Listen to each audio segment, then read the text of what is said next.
Kate from Tiger Ink. We work with Archer Business Group's publishing arm, Bowyer Books, and I have the chance today to speak with the author of a really uplifting and thought-provoking book written by Paquita Lamacraft. Paquita, we're fascinated with the stories in your new book, The Cuban Approach, and you've promised to show us some of the photos that are behind the stories in the book. So first off, I'm taking it that this has nothing to do with missiles. So what is the Cuban approach? That's a very good question and a good place to start, Kate. Obviously it's not about missiles. It's actually what I learned about life and myself from a month in Cuba with no plan. And I was inadvertently made electronically incommunicado from the rest of the world.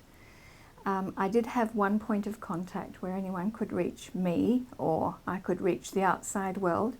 But apart from that, I went with Cuban friends and we went into the countryside to relatives and friends of them. So I saw a lot of Cuba, the Cuba that I hadn't seen when I came as a tourist before.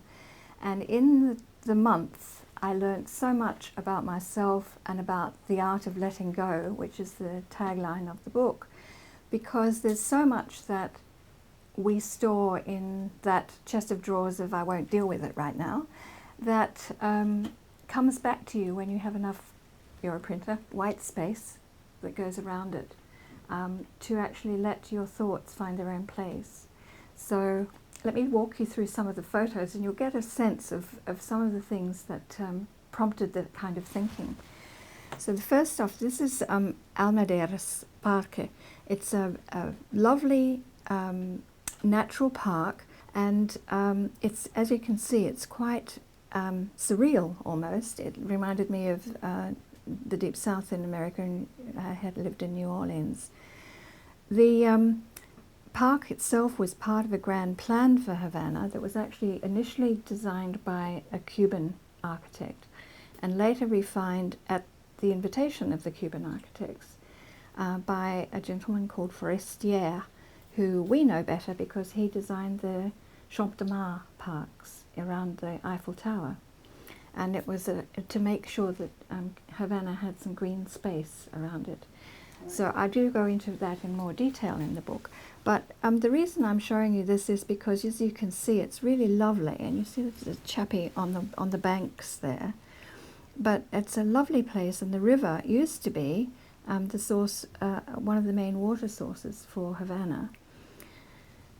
I came across this group of people, and my Cuban friend explained that they were part of the Santeria, merging of Afro-Cuban religious traditions and Catholicism.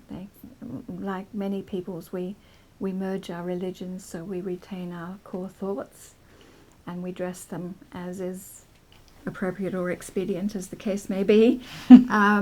And so what they're doing here was a healing ceremony.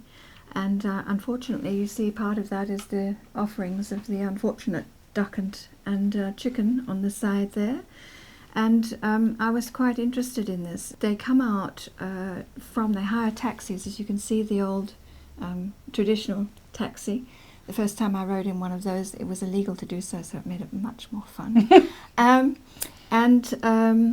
The cab driver's waiting for them, and they hire the taxi to come out because this is an appropriate place for their sacrifices. Right. And the Ashura,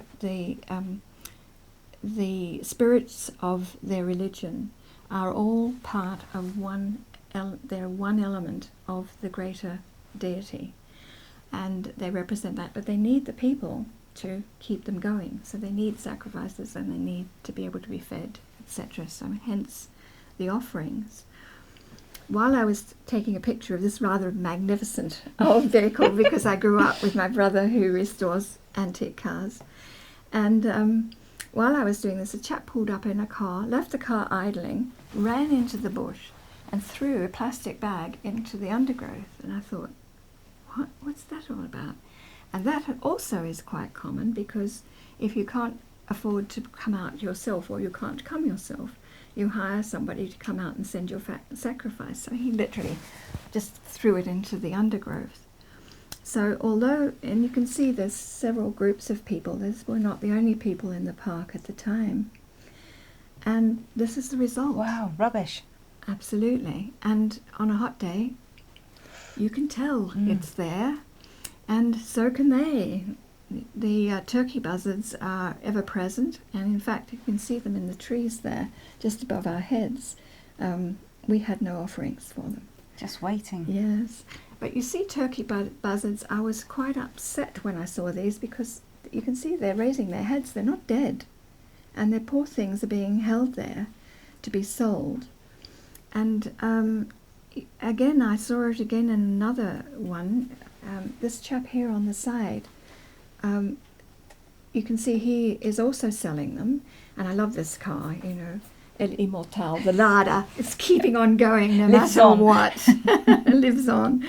And so I investigated about why turkey buzzards and what's happening, especially when I saw them tethered like this outside someone's house.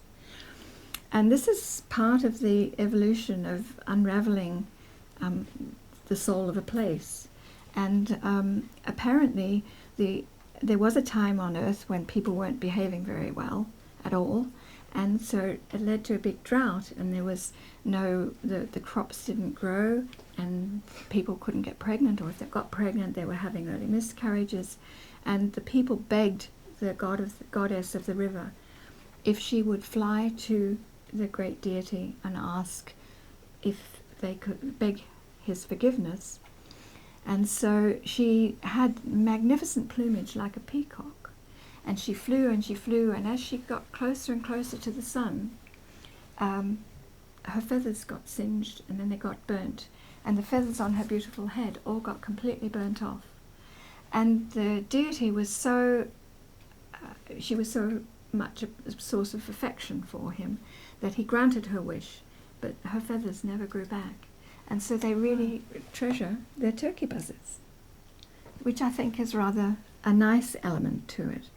But the goddesses and that particular spirit and the other spirits really have their work cut out for them with this park, because it's getting very polluted, and the Cuban authorities are doing their best to address it now. But it's one side of how you get to a different level of understanding when you're traveling not on the sanitized tourist route in Cuba. No. So it causes you to ponder your own relationship with how you have your beliefs and what you treasure and what you keep tethered. And the tagline of the book is, it's the art of letting go. And this is all part of that unraveling.